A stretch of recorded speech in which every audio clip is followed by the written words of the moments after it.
I hadn't even peeled the last sticker off the stainless steel fridge when my phone lit up. My new place still smelled like fresh paint and cardboard. The penthouse was quiet in that expensive padded way. No street noise, no neighbor's TV, just the soft hum of a building that cost too much to ever feel chaotic. Then my mother's name flashed on the screen and the chaos found me anyway. I answered on the second ring. Hey! No congratulations. No, I'm proud of you. No, how does it feel? Just my mom's voice, brisk and entitled, like she was calling a catering line. We're 30 minutes away, she said. You cook, you clean. I stood in the middle of my living room with a box cutter in one hand and a roll of packing tape in the other, staring at the skyline through floor to ceiling glass like it might explain what I was hearing. Mom, I said, keeping my voice even. I literally closed today. And, she snapped, as if closing on a home was something I'd done to her. You have a kitchen now. You'll use it. I heard my dad in the background, loud enough to be heard on speaker without even trying. Tell her we're bringing Marissa, too. My mother didn't miss a beat. Your sister's coming. We'll stay a month. A month. My stomach tightened, but I didn't let it rise into my throat where it could turn into the sound they were waiting for. I walked to the wall where the concierge had left my move in packet in a neat folder: access rules, elevator reservation, building policy, contact numbers. The kind of paperwork my parents always mocked until it blocked them. Okay, I said softly. My mom paused. Okay? Yes, I said. I ain't sure. That's when my father's laugh came through the line, pleased and smug, like he'd just won a bet about how easy I was to control. I knew she'd fold, he said. She always folds. I didn't correct him. I didn't argue. I looked down at the move-in packet and found the page I'd read twice before signing anything. Guest policy. Overnight limits. Registration required. No long-term stays without board approval. I could practically hear my building's rules breathing. My mom was already giving instructions. We want the big bedroom. Make up the bed fresh and tell that concierge or whatever you have to help us with the bags. It's your responsibility. I stepped closer to the window, watching tiny cars crawl below like toys. My voice stayed calm and flat. What time did you say again? 30 minutes, she repeated. I annoyed that I'd made her say it twice. Great, I said. Drive safe. I hung up before she could add anything else. I didn't stand there shaking. I didn't spiral. I didn't call a friend to scream about it. I walked to the kitchen island, opened my laptop, and did what I always did when my family tried to rewrite my life. I documented and moved first. My building had a resident portal. I'd already set up my account for package delivery and service requests. Now I opened a new message. To front desk/concierge subject. Access instructions. Unit 57. I typed slowly, carefully, like I was writing something that might get printed and stapled to a file. Hi, I'm the owner of Unit 57, Elise Warren. My parents, Diane Warren and Glenn Warren, and my sister, Marissa Warren, may attempt to gain access today. They are not authorized to enter my unit. Please do not issue a key, a fob, or elevator access to them. If they arrive with luggage, please contact building security and notify me through the resident app. I added one more line, because the world runs on details. I will meet any approved guest in the lobby myself. Then I attached the one thing people like my parents never expected me to use against them: a photo. Not of me, of them. My mother's smiling holiday picture, my father's stiff, family man grin, my sister's perfect selfie. I hit send. A moment later, the portal showed delivered. Then another notification popped up immediately. Like the building had been waiting for someone to speak its language. Message from property management, received. Concierge notified. I let my shoulders drop a fraction, not relief. Just the feeling of a door clicking into place before anyone could push it open. My phone buzzed again, my sister this time. I didn't answer.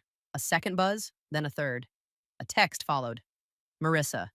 OMG, penthouse life. I'm bringing my ring light. Don't be boring.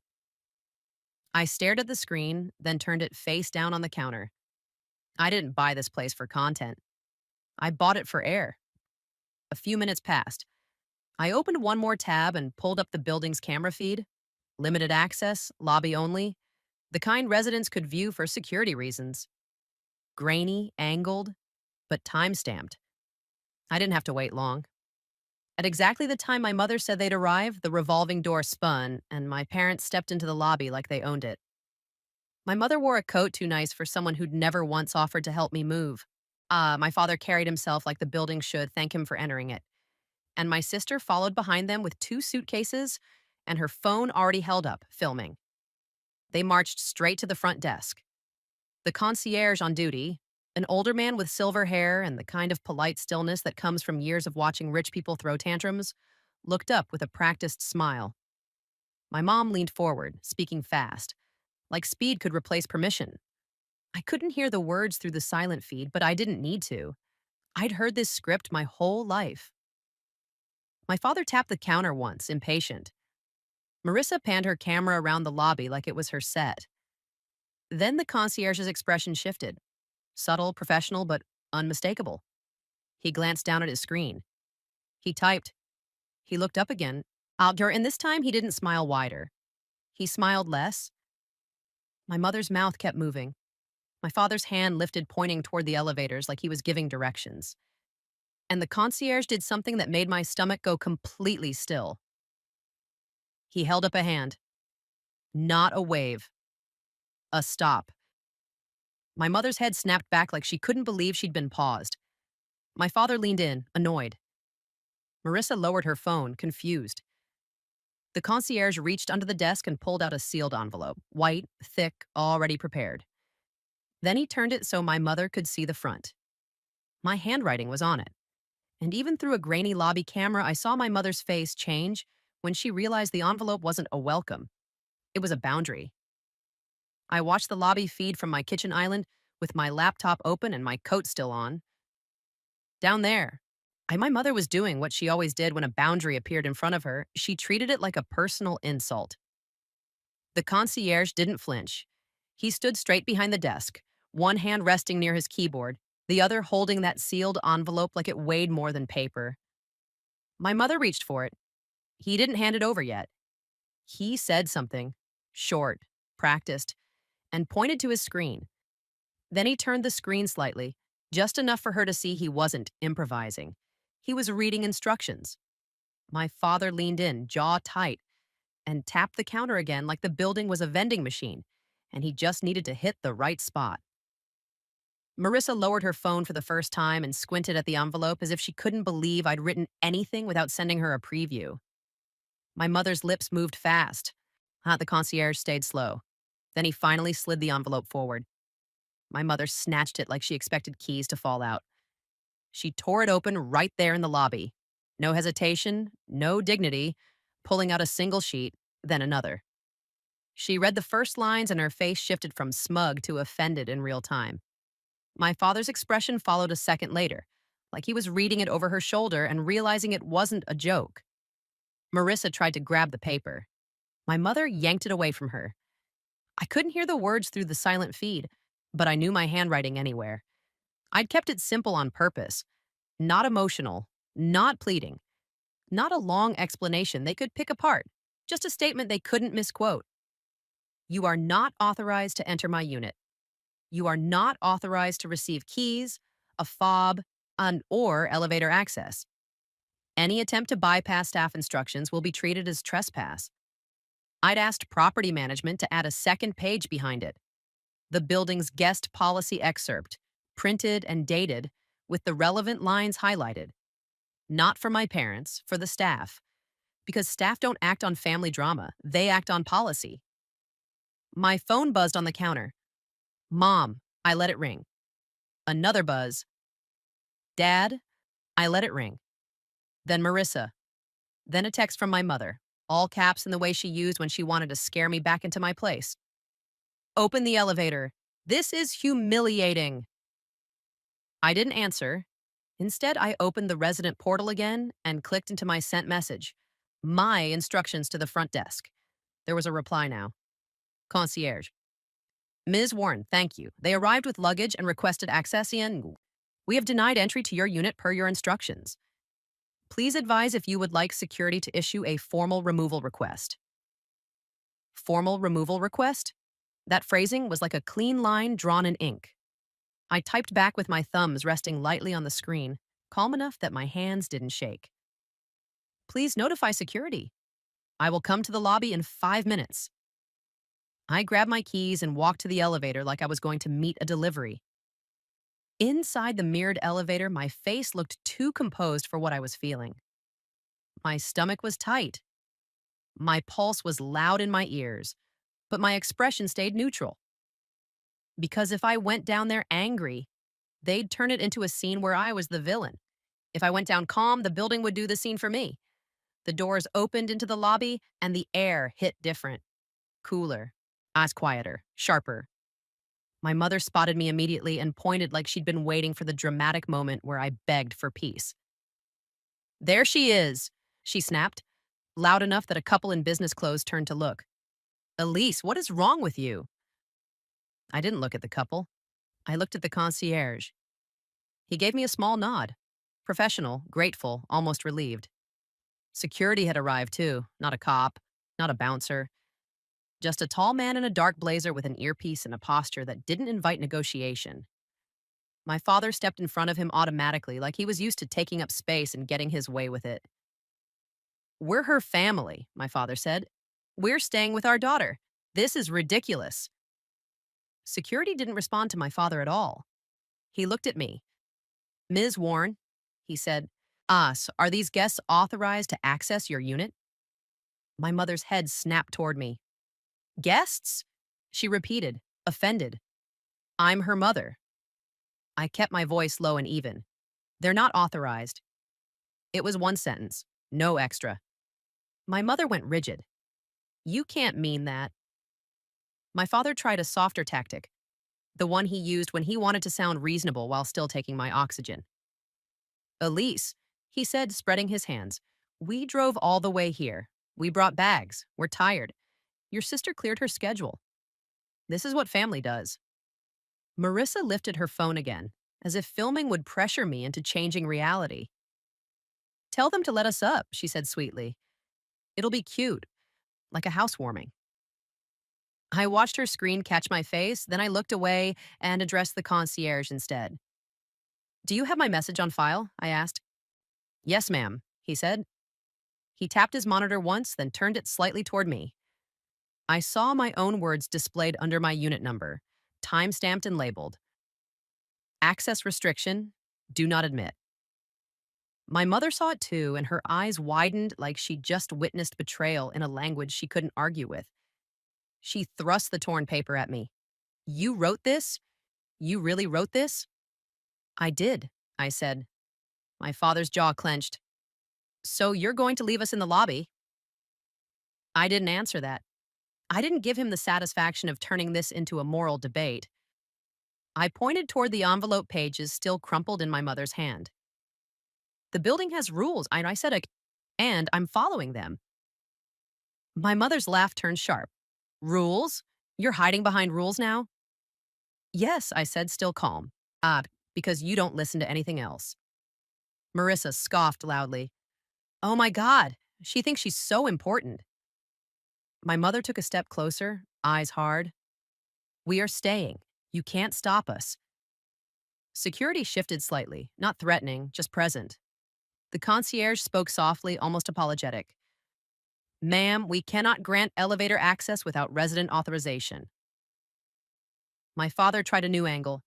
He turned to another resident walking toward the elevators and smiled that fake, friendly smile he used to get favors. Hey, he said, waving. Could you just... Security stepped in between smoothly, cutting off the attempt without raising his voice. Sir, do not attempt to bypass access protocols.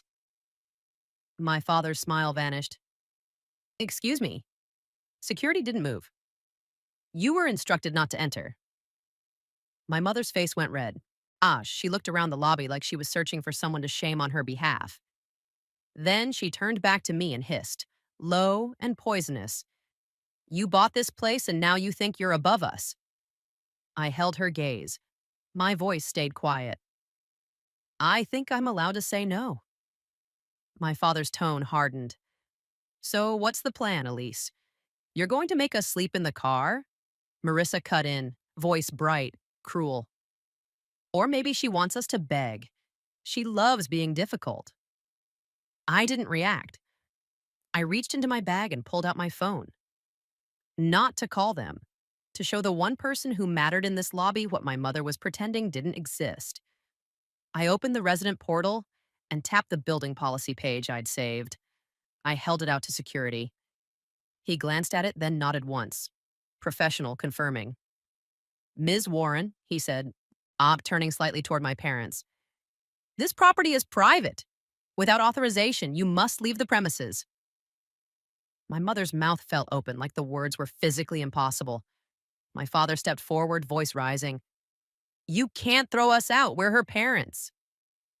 Security didn't blink. I'm not discussing family relationships. I'm discussing access. Marissa lifted her phone higher. This is insane. People need to see this. My mother jabbed a finger toward me, trembling with outrage. You're doing this to punish us. I looked at her, then at the suitcases lined up behind them like a claim they thought would force my hand. And I spoke gently, like I was explaining something to a child who refused to learn. I'm doing this because last time I gave you an inch, I said, you took my whole life. My father's face darkened. Ooh, so that's it? You're really going to make a scene? Security's hand moved toward his radio, not aggressively, just efficiently. Ma'am, he said to me, would you like us to issue a formal trespass notice and arrange removal? My mother's eyes snapped to mine, suddenly uncertain, because she understood one thing very well. A locked door is only a joke until it locks from the outside. Please do it, I said. Security didn't nod dramatically. He just lifted his radio and spoke like he was ordering a routine task. Front desk to management. Resident is requesting a formal trespass notice for unauthorized parties in the lobby. My mother's face twisted. You can't trespass your own parents. Watch me, Marissa muttered, raising her phone again. I didn't look at the phone. I looked at the concierge screen. Because that was the only thing in this room that couldn't be guilted. Security turned to me. I'll need your ID to confirm you're the resident. I handed it over without hesitation. That tiny detail mattered. My parents had built their entire strategy on the idea that I'd be too embarrassed to act like an adult in public. They expected me to argue, to explain, to soften. Instead, I verified my identity like I was checking into a hotel.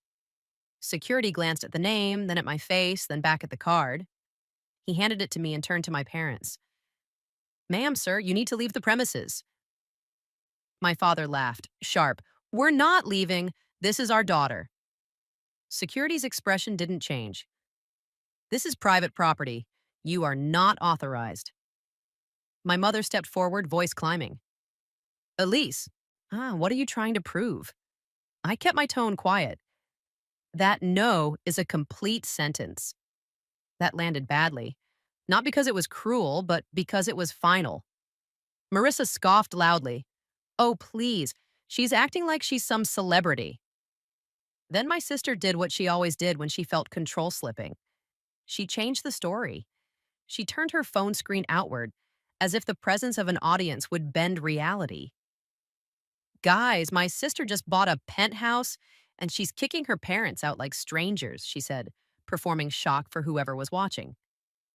My mother saw the opportunity and grabbed it with both hands. Yes, she cried, louder now, eyes scanning the lobby for sympathetic faces. I'm her mother. I carried her, and she's humiliating us in front of everyone.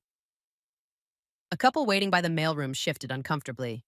A man in a suit glanced away like he wished the floor would swallow him. Security didn't care about any of it.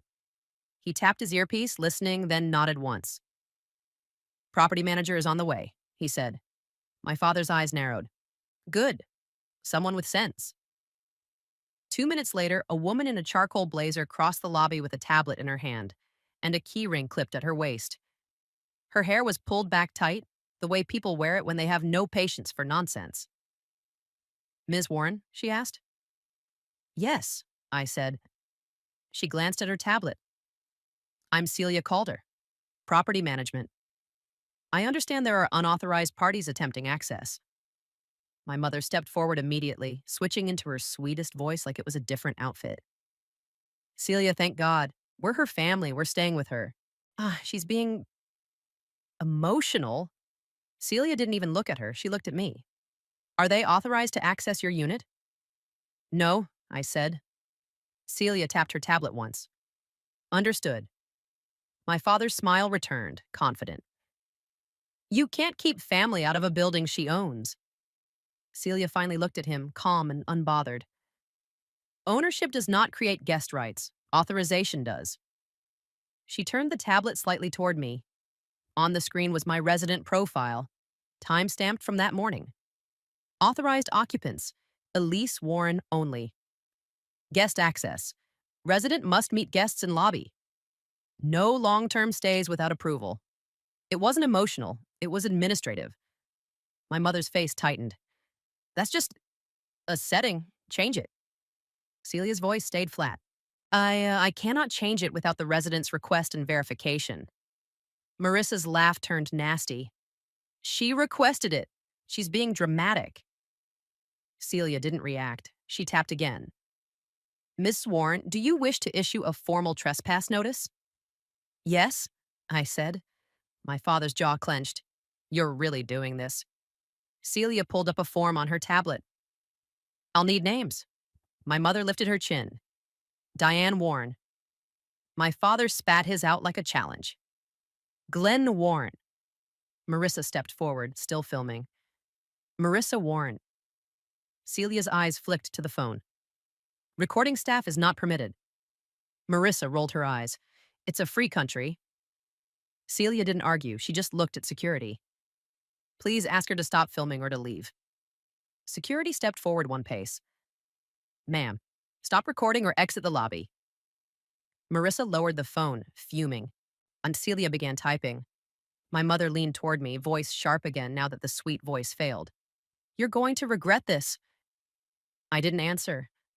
I watched Celia's screen, because the system was already doing what my family never did, remembering. Celia looked up.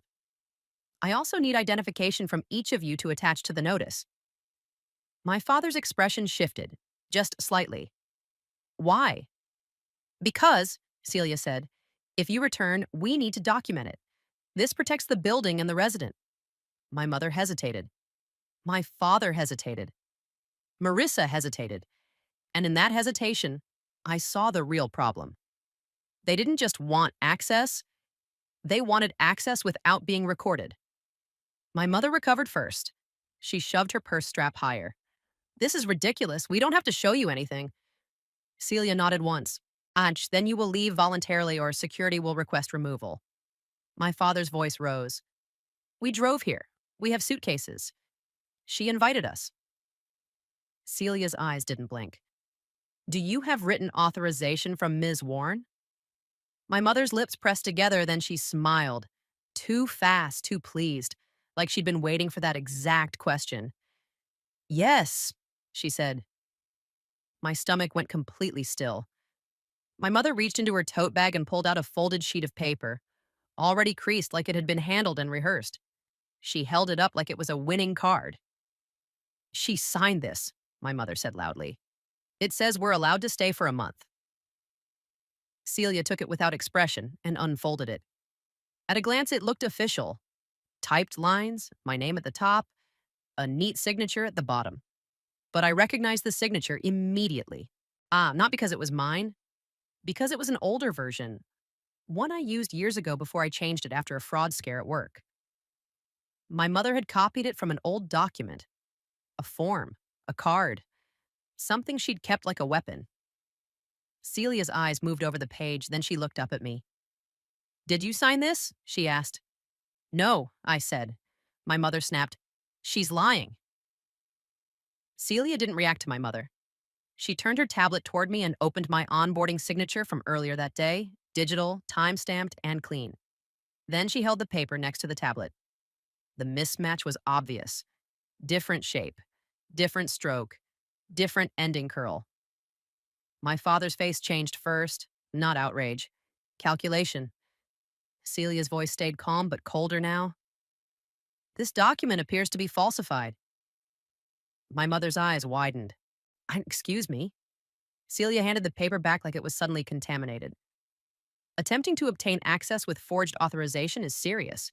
It can be reported. Marissa's phone lifted again on instinct, then dropped when security shifted his weight. My father stepped closer to Celia, trying to take control with volume. Don't accuse my wife of anything. Celia didn't flinch.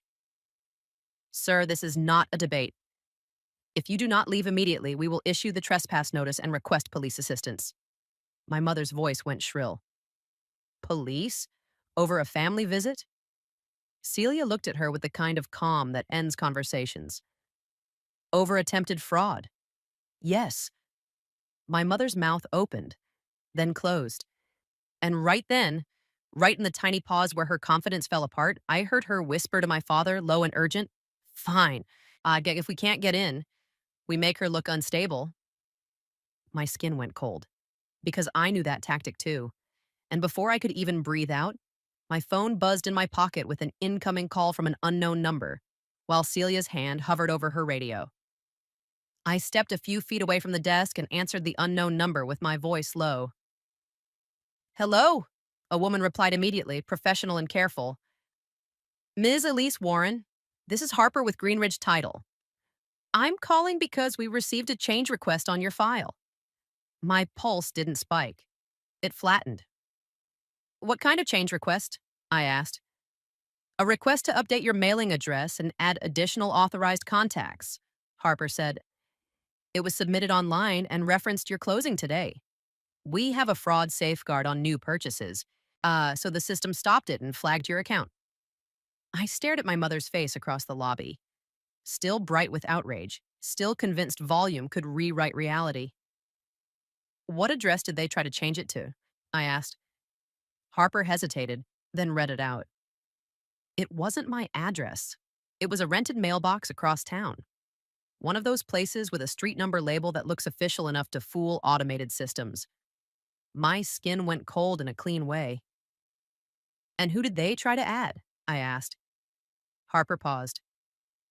2 names, Diane Warren and Glenn Warren. I didn't look at my parents when I answered. I looked at Celia's tablet, the building's records, the world that actually mattered. That request is not authorized, I said. It's fraud. Harper's tone tightened. Understood. We will lock your file and document this attempt. We can also place an instruction that any future changes require in-person verification and a live callback to the number on record. Do it, I said. And Ms. Warren, Harper added, if you haven't already, you should file a police report. Fraud attempts tied to a property file can escalate. I glanced at security, who was still standing between my parents and the elevators like a wall. I'm already there, I said. Harper exhaled softly. I'll send you a confirmation letter through the secure portal within the hour. No changes will be processed. Thank you, I said. When I ended the call, I didn't feel shaky. I felt validated. Because the one thing my mother and father didn't understand wasn't luxury or success. It was systems. They were trying to control me the only way they knew how, by getting to the paperwork before I did. But I'd gotten there first. I turned back toward the desk just as my mother raised her voice again. This is unbelievable, she snapped at Celia. My daughter is having some kind of episode and you're enabling it. Celia's expression didn't flicker. Ms. Warren has verified her identity and her instructions are clear. My father cut in, loud and authoritative. She bought this place with help. We have a right to be here. Marissa made a little sound of triumph, like she'd been waiting for that line. Say that again, Dad. Then she lifted her phone, filming Celia now. This manager is refusing to let a family see their daughter. Isn't that insane? Security stepped in. Ma'am, stop recording staff. Marissa laughed. No. Celia held her tablet closer to her chest and spoke to security, not to Marissa. Issue the notice. Security nodded. I keyed his radio again and said something short. My mother heard the word notice and turned on me, eyes blazing. Elise, call this off. I didn't argue. I didn't bargain. I kept my voice quiet. Leave, I said. My father's face hardened. We're not leaving. Celia's gaze moved to the forged paper still in my mother's hand. Ma'am, attempting to gain access using falsified authorization is not a minor issue. My mother scoffed. Falsified? That's ridiculous. Celia tapped her tablet and turned the screen slightly so only my mother and father could see the side-by-side comparison again. My fresh, time-stamped onboarding signature and the old copied one on their paper. Then Celia said the sentence that changed the room. If you don't leave immediately, I will request police assistance. My mother's mouth fell open. My father's jaw flexed. Marissa's eyes widened. Not fear yet, but outrage that someone would actually treat them like normal people. Police? My mother repeated. Over a family visit? Celia stayed calm. Over attempted fraud and refusal to comply with a lawful request to leave private property. My father tried to swing the conversation back into a performance. He looked around the lobby at other residents like he wanted sympathy. Can you believe this? He said loud. We're her parents. No one moved. No one volunteered. Because in a building like this, people have seen entitlement before. They just usually don't see it stopped. My mother's voice went sharper. Elise, do you want your neighbors thinking you're cruel? I looked at her. I don't care what strangers think. I said, I care what you do. Her eyes narrowed. Fine. She turned slightly. I leaned toward my father and I saw her whisper again, tight and furious. We go bigger. My father nodded once, not angry, purposeful. Then he pulled his phone out and started typing fast. Celia noticed. Security noticed. I noticed. What are you doing? I asked. My father didn't look up. Fixing this. A chill crawled up my arms. Fixing what? He finally lifted his eyes to mine, and the smile he gave me was the same smile he used when he'd sign school forms I hadn't seen, or call my boss just to chat or make decisions, and then pretend they'd always been mine. The board, he said softly. The owners' association. We'll explain that you're not in a state to make decisions right now. My mother's lips curved. We're worried about you. Marissa added sweetly.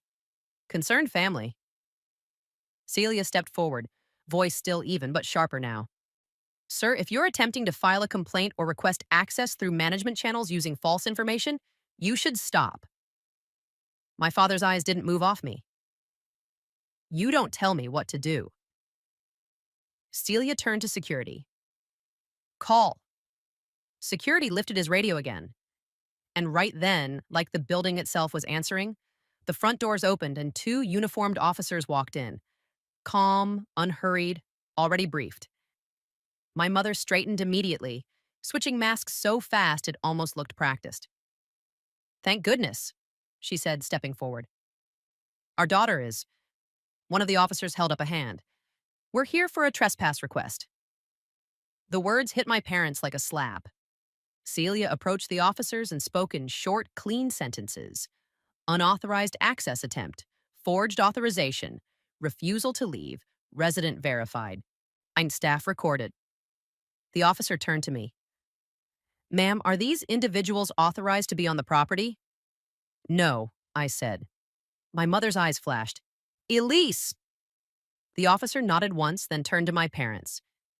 You've been instructed to leave. If you remain, you will be trespassed. My father scoffed, but it sounded weaker in uniformed air. This is family. The officer's voice stayed flat. This is private property. Marissa raised her phone again instinctively. The second officer looked straight at her. Put the phone down. Marissa froze, then lowered it, eyes wide with offended disbelief. Celia handed the forged paper to the officer. He looked at it, then at Celia's tablet comparison, and his expression tightened. Ma'am, he said to my mother, do you understand presenting falsified authorization can be criminal? My mother's face went pale for the first time. That's not, my father cut in quickly. We're leaving. The officer nodded once, like that was the correct decision and nothing more. Good. Security stepped aside just enough to create a path toward the doors, an exit lane. My parents grabbed their suitcases with stiff, jerky movements. Marissa's face was bright red, like embarrassment had turned into heat under her skin. As they started toward the revolving door, my mother turned back and hissed at me, low and venomous. This isn't over. Before I could answer, the officer's radio crackled, and I caught the words. Address update attempt. Property file. Submitted today? The officer looked at me sharply. Ms. I ain't Warren. Did you request a change of mailing address on your new unit today? I felt my stomach go still again. No, I said. The officer's gaze flicked toward my parents' backs as they pushed through the revolving door with their suitcases. Then he said quietly, like he already knew what the next hour would be about. Then we need to treat this as more than a lobby incident. The officer's question hung in the lobby like a warning light. Ms. Warren, did you request a change of mailing address on your new unit today? I didn't glance at my parents through the glass. I didn't need to. I could already picture my father's thumbs moving fast over his phone, like speed could erase consent. No, I said, and my title company already flagged an unauthorized request. They tried to add my parents as authorized contacts. Celia's face tightened in the smallest, most professional way. That matches the behavior we're seeing here. The officer nodded once. All right, I need a formal statement from you, and I need staff to preserve any footage from today. Celia was already moving. We have time-stamped lobby cameras and recorded access logs. Concierge messages are saved in the resident portal. My mother's silhouette paused at the revolving door like she could still turn this into a final line. She didn't. Not with two uniforms watching. The officers guided me a few steps toward the side of the lobby, near the management desk, where the light was flatter and the noise was lower, where things get recorded. One officer opened a small notebook. The other asked calm questions that didn't care about emotion. When did you purchase the unit? This morning. Did you authorize your parents or sister to enter? No. Did you authorize any changes to your property file? No. Did you authorize anyone to sign on your behalf? No. I answered in clean sentences. Not because I didn't feel anything, but because feelings don't show up in court. Records do. Celia slid closer and held her tablet at an angle, showing the officer the time-stamped message I'd sent before my parents arrived, the photographs attached, the do not admit note, and the follow-up request for a formal removal. The officer's pen moved faster. Then he looked up. And the document they presented? Your mother's paper? Was that your signature? No. Celia spoke carefully. It did not match the resident's verified onboarding signature completed today. We treated it as forged authorization. The officer nodded. Okay. He wrote something down, then asked, do you want to pursue a report for attempted fraud and forgery? I didn't hesitate. Yes. That's when my father pushed through the revolving door outside and tried one last move, the quiet one. He stepped onto the sidewalk and immediately angled his body away, like he was about to walk off with my mother and sister before anyone could ask for names. But the officer saw it. Sir, he called, and his tone wasn't angry. It was final. Stop right there. My father froze with one suitcase handle in his hand. My mother turned slowly, eyes wide, already shaping a new story in her mind. Yes, she said sweetly. We need identification, the officer said. If you've been trespassed from this property, it will be documented. If there's an allegation of forged authorization and attempted file manipulation, it will be documented. My mother's smile flickered. We don't have to show you anything. The officer's expression didn't change. You do if you want to leave without escalating this. My father lifted his chin. This is harassment. The officer nodded once, like he'd heard that word 100 times. No, This is procedure. For a second, my mother looked like she might refuse out of spite. Then she glanced at the lobby, at the concierge, at Celia, at security, at the people who were watching without helping. And she did the thing people like her do when they realize the room won't bend. She complied while pretending she chose to. She pulled her ID out of her wallet and slapped it into the officer's hand. My father did the same a beat later, tight-jawed.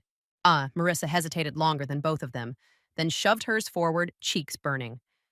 The officer wrote their names down, then handed the IDs back and said, "You are not permitted to enter this property again. If you return, you will be subject to arrest for criminal trespass." My mother's voice went thin. "Overreacting." The officer didn't respond to her. He turned to me. "Ma'am, we'll generate a report. I'll give you an incident number before we leave." He wrote it on a small card and handed it to me. Ink. Paper. A number that exists outside my family's opinions. That was the moment my father finally understood he wasn't dealing with me. He was dealing with a system that doesn't care who raised who. My mother looked at me one last time through the glass and her voice dropped into something low and poisonous. You're going to regret treating us like criminals." I kept my face calm. "You tried to get in using a forged paper." Marissa snapped, "You're sick." I didn't answer her. I watched them drag their suitcases down the sidewalk, shoulders stiff, steps fast, like they could outrun the word trespass by walking quickly enough. When the revolving door swallowed them, the lobby got quiet again. Celia exhaled softly and turned to me. "We'll add their photos to the security binder and issue a permanent do not admit notice. If they call the desk, we'll log it. If they show up, security will respond." "Thank you," I said. The concierge looked genuinely relieved. "I'm sorry you had to deal with that on your first day." I gave him a small, tired smile. I planned for it. Upstairs, the penthouse was exactly how I'd left it. Boxes, open cabinets, eyeing a view that didn't care what my mother thought of me. My phone buzzed as soon as I set my keys on the counter. A secure message from Greenridge Title. I opened it slowly, like I already knew what it would say. A confirmation letter, short, cold, perfect.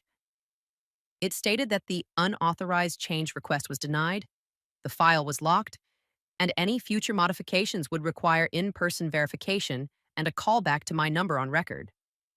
It also noted that the attempt had been documented as suspected fraud. I took a screenshot, saved the PDF, and forwarded it to myself twice. Then I did one more thing. I opened my phone settings and toggled a setting I'd never needed before. Silence unknown, callers. Not forever. Just long enough for me to unpack in peace. 3 weeks later, a formal letter from property management arrived in my mailbox, sealed, stamped, and boring in the best way. It confirmed the trespass notice was active, that my parents and sister were permanently barred from the building, and that any attempt to enter would trigger security response and police involvement. A resident protection flag was added to my unit file. It was the building's version of a locked door that stays locked. My mother tried to pivot into a news story, of course. She told relatives I'd been brainwashed by money. She told my aunt I was unstable. She told anyone who would listen that I'd abandoned my family. But none of those stories opened the elevator. None of them changed a case number. None of them unlocked a title file. And the most unfamiliar part wasn't the view from the penthouse. It was the quiet. Not the quiet of punishment. The quiet of finally living in a space where my no didn't need to be argued. It just needed to be enforced. So I kept unpacking. I ordered takeout the first night I slept there. I didn't cook. I didn't clean for anyone but myself. I watched the city lights flicker like tiny promises and let my shoulders drop for the first time in years. If your parents pulled something like that, showing up with suitcases and demands, would you let them in to keep the peace? Or would you set the rules on day one? Tell me what you do. And if you want more stories where systems beat entitlement, hit like, subscribe, and I'll see you in the next one.